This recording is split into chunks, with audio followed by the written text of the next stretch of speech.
What's up, guys? Today we're going to run over everything a pro player does in his day-to-day gameplay that the average player doesn't.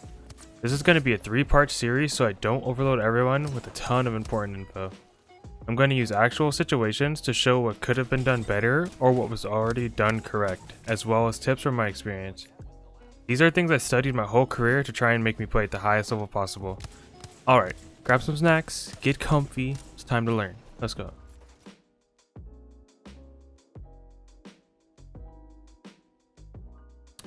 For this video, I will be talking about awareness and game sense.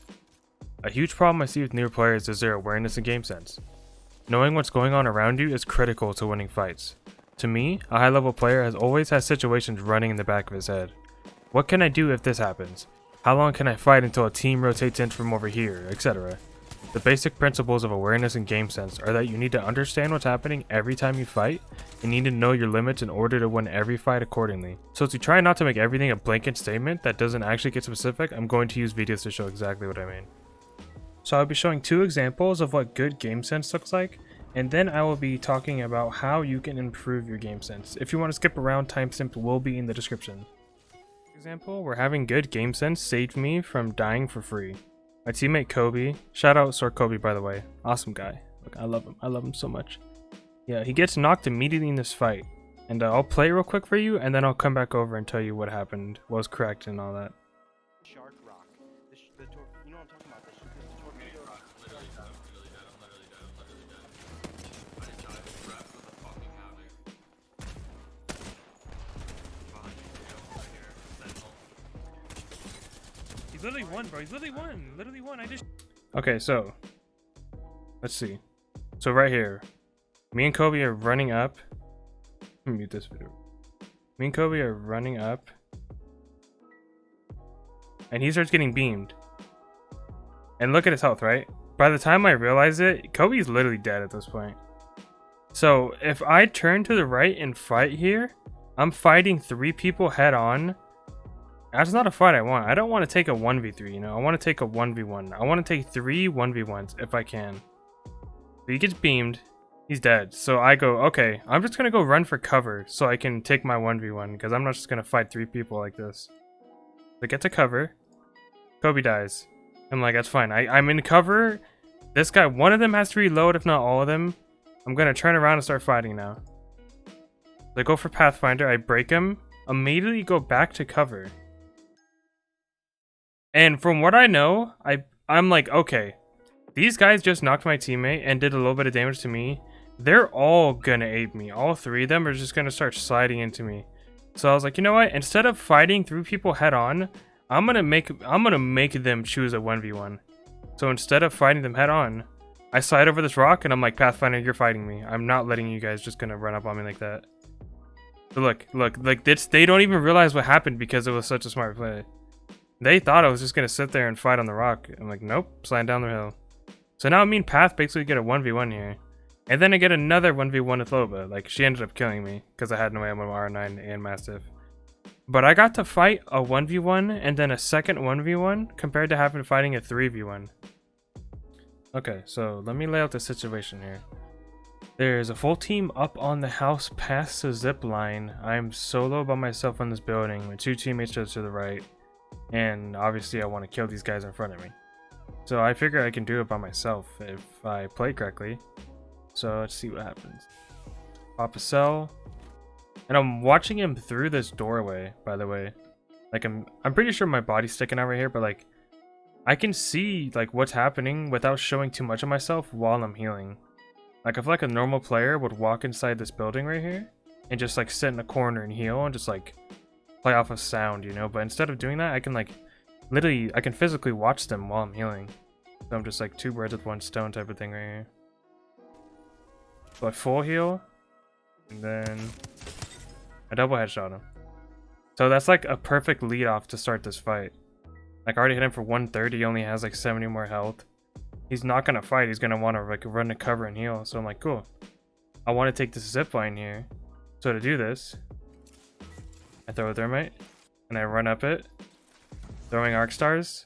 And by the way, the thermite, like, not only does it do damage, but look at all this like visual like blur, or what do you want to call this? Like, I obscured all their like line of sight to me. Like, they can't see anything now that I'm coming up. Like, if they're playing back here, they can't see me coming up zip. Like, it's just all blocked off by the thermite.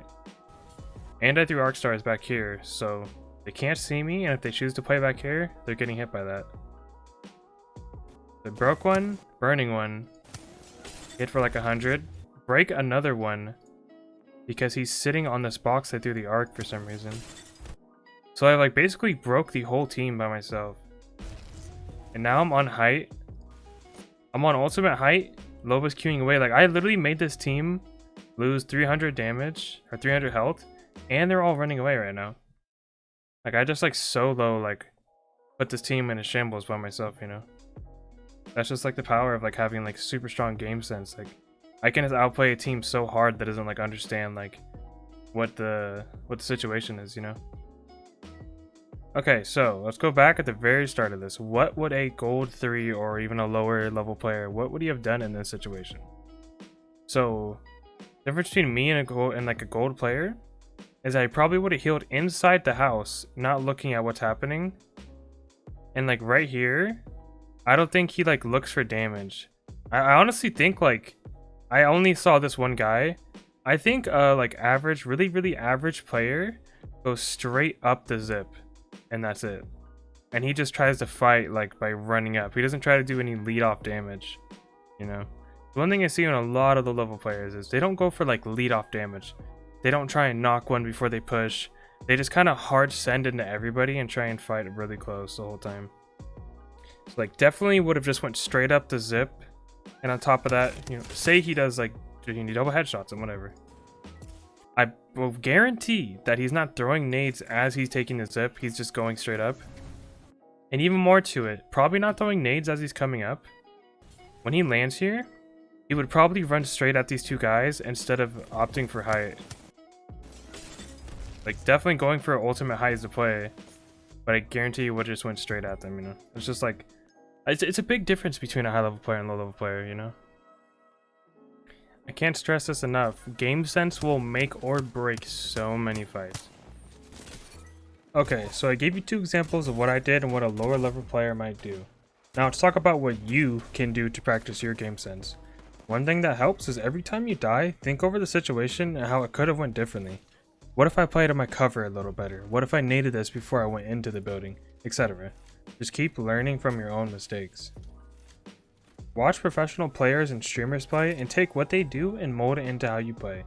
If you see them doing something and think, wow, that was really good, learn from it. You can learn from others' success and mistakes. Taking some time to analyze what makes a good player good will help you in the long run. And lastly, keep creating good habits. If you do something right once, chances are you will learn from it and do it right again and again. Keep hitting the lab until you are satisfied with your performance. Maybe today you go in 1v3 a really good squad. Take what you did correctly and make sure you can replicate that many more times. Consistency is key. That's going to be it for this video. If you guys did enjoy it, please consider liking, subscribing, sharing, you know, your heart-stuck gold 2 friend who really needs this. He has bad game sense. Always talking about, oh, how do I get better? I don't know. Send him this vid. Make sure he likes it too. Yeah, he has to. He's legally obligated to like it. But yeah. Thanks for watching, guys. Have a good day. I'm out.